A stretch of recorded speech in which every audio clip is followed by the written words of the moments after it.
I'm with Dr. Albert Mehrabian, who many know him as somebody who is the originator of what is sometimes called the 7-38-55 rule, or 55-38-7, or whatever circle you're in. And Dr. Mehrabian, thank you for joining me. You're welcome. I appreciate it. And now this is a very misquoted rule, and I appreciate you taking time out just to make sure we are on the right track. Yes, I agree.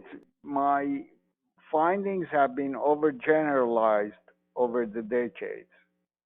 Please set us straight. Tell us exactly what the study was and what we should be saying if we want to say the right thing in front of groups. My study dealt specifically with the communication of emotions, affect, feelings, okay? It was when people are expressing how they feel about somebody or something. And within that context, I summarized the findings from two separate studies. One of them dealt with voice and the vocal qualities of speech. By vocal, I mean the speed with which we talk, the volume of our voice, the amount of hesitation, inflection, all of those features of the way in which we say things that convey emotion. So we have the words, then we have the way we express those words that can make a big difference in the emotions that are conveyed. And then in a separate study, I looked at facial expressions and compared them to the other components of communication. And again, my intent was to study communication of emotions.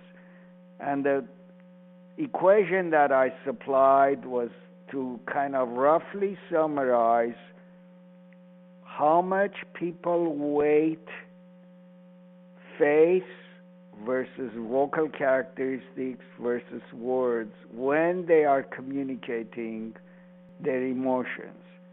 The findings are from the perspective of the listener, the viewer. I was saying the viewer or listener tends to emphasize facial expressions the most, then the vocal characteristics of the speech, and finally the words.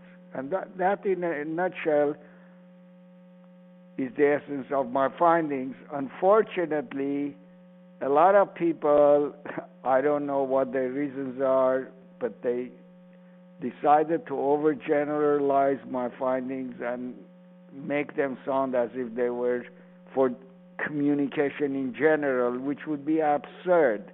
I can give you many examples to show you how absurd it would be to make that contention for general communication. Right. A lot of times people who teach public speaking apply this to public speaking. So when you say communication, tell us what you mean by communication. Are we talking about a conversation? Are we talking about on a stage or a job interview? How can It can be any of those. It could be a personal encounter with a friend or a loved one.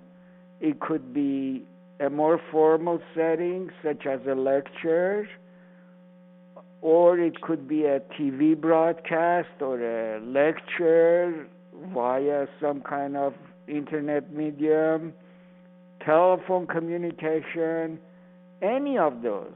Any of those. Right. And when you have these various features of communication present, of course, on the telephone, you're not going to have the visual signals, but you still have the vocal and the verbal. And you said your intent was communicating emotions. So I think some of the issue is people who are teachers or coaches or public speaking trainers tend to say they generalize this as the impact that a speaker has in front of an audience. that it comes down to 55% comes from the body language, 35 for verbal, and 7 for spoken words. And you're saying that's an overgeneralization. If we use the word impact, it had to do more with how we're communicating our emotions. Am I right? Right. In other words, Right. if a speaker is telling his audience, I had a very good time during our session today. I enjoyed your questions. This was a very pleasant environment in which we interacted. If the speaker is addressing those kinds of issues, then obviously my findings come into play. But Right. if the speaker is talking about some abstract subject, say describing a mathematical equation and saying x plus y equals z, there's no way in which the facial expression or the voice is going to contribute to the interpretation of that equation. Right. And I think you really said it today in the best way I've heard, since it was your studies that led to us finding out this information, where you just said it has to do with communication of emotions. It's not the impact that a speaker makes on an audience. Not impact, it's just communicating emotions. That is a different conversation. We're talking about that. Right. And I would love it if you said you have examples. I would love it just to solidify. Okay, in the here's mind an example. of, Here's yes, an please. example. If I want to tell you that the book you are looking for is in the upstairs bedroom in the right-hand drawer of my desk, now how does a statement like that get to have my findings applied? It doesn't. Right. So they're right there. Or if I say the grass in my yard is too long and I'm going to call the gardener to come and cut it. Once again, Right. it's the verbal that predominates. It's almost 100%. Now, Right. if I'm talking about my frustration about the length of the grass, and I'm saying, like, that grass just grows way too much, too often, and I have to keep getting my gardener to come and cut it too many times, there I'm expressing an emotion, and the vocal and verbal components come into play. Fantastic. And this is the part I'd love to end on for this. Thank you, by the way, for setting us straight. We want to get things right as communicators who are up in front of many others and helping them. We don't want to spread the wrong information.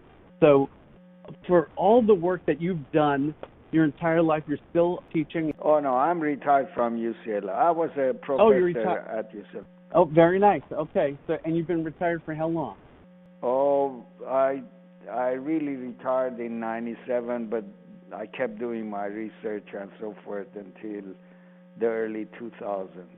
Oh, wonderful. So this is the last question. So for public speakers, people who are either professional speakers and even people who are just getting up in front of people, of all the research that you've done, just what advice would you like to give when it comes to either making an impact or wherever it is that your brain takes you from the work that you've done? Well, I have a study that we did back in, I believe it was in the 70s, regarding how a person can be persuasive in the manner in which they speak. And I'll just briefly state the findings of that study. The more persuasive speakers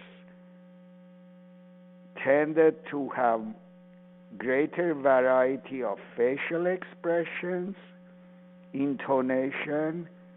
They spoke faster, not, excessively fast, but they spoke faster. Mm-hmm. They did not have speech errors in their speech, things like, things like that. Right. And those findings are summarized in a very extensive study. It's on persuasive communication. Thank you so much. I really do appreciate it. Okay, now while we're at it, if you are going to bring up politics and political campaigns, I'm also going to include an article that we did on deceptive communication. Oh. I think that would be wonderful. Would be very germane. It definitely would be. It always amazes me that when they figure out what percentage of lying takes place with various politicians, and they say, well, this one's not too bad, it's only 25% of the time. That still seems too high to me.